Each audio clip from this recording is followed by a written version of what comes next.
Pas shkëlqimit të kamerave, shumë çifte të njohura shqiptare kanë kaluar në përstuhite egra të tradhtisë dhe thyrjes së besimit. Sot do të flasim për 5 histori dramatike ku zemra vendosi të harrojë tradhtin. Aktori i humorit Sejfullah Muftari, i njohur ndryshe si Cekja, ka pranuar hapur nëpër intervista televizive se ai, gjatë martesës, ka patur marrëdhënie jashtëmartesore. Bashkëshortja e tij, Drita, zgjodhi ta kalonte këtë gjë me një pjekuri për hir të familjes dhe fëmijëve. Ata vazhdojnë të jenë të martuar prej më shumë se 40 vitesh.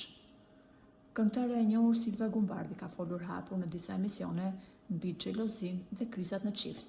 Ajo ka treguar se në fillimet e marrëdhënies së tyre ka pasur dyshime dhe thashëtheme për tradhti nga ana e partnerit të saj, Dafi. Silva ka pranuar publikisht se ka falur partnerin e saj në momente të caktuara të pasigurisë në çift, duke argumentuar se për hir të dashurisë dhe familjes së ka ndërtuar, ja vlen gjithmonë të bësh kompromise. Ato vazhdojnë jetën bashkë dhe janë prindër të një djali. Përpara se Blero të divorcohej nga bashkëshortja e tij, kishte thashëtheme të shumta për tradhti dhe kriza të njëpasnjëshme që lidheshin me jetën e natës të këngëtarit.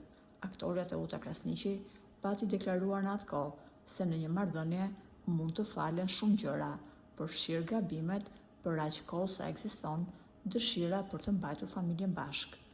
Edhe pasi ajo fali tradhtit, ata tentuan disa herë të shpëtonin martesën për hir të vajzës së tyre, përpara se të ndaheshin përfundimisht. Vijojmë me një tjetër rast, Monika Kryemati dhe Ilir Meta. E pyetur gjatë një interviste nëse Iliri e ka tradhtuar ndonjëherë dhe Monika e ka falur, kjo e fundit u përgjigj. Për sa kohë ai është kthyer përsëri tek mua, tregon se gjërat e tjera ka qenë si përfaqësore, çka do të thotë se unë e kam falur për çdo gjë. Për sa kohë ai ka menduar se familja vlen më shumë se një individ. Nga çiftet më jetëgjatë dhe më të respektuar në estradën kosovare është këngëtarja Gili dhe kompozitori Ilir Berani.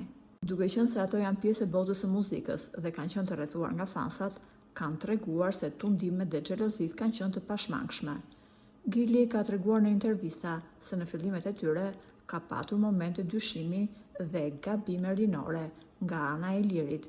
Megjithatë, ajo vendosi t'ia falte këto situata, duke vënë në plan të parë lidhjen e tyre shpirtërore dhe bashkëpunimin në karrierë. Sot, ato numërojnë mbi 3 dekada bashkë dhe merren si shembull i një martese të suksesshme.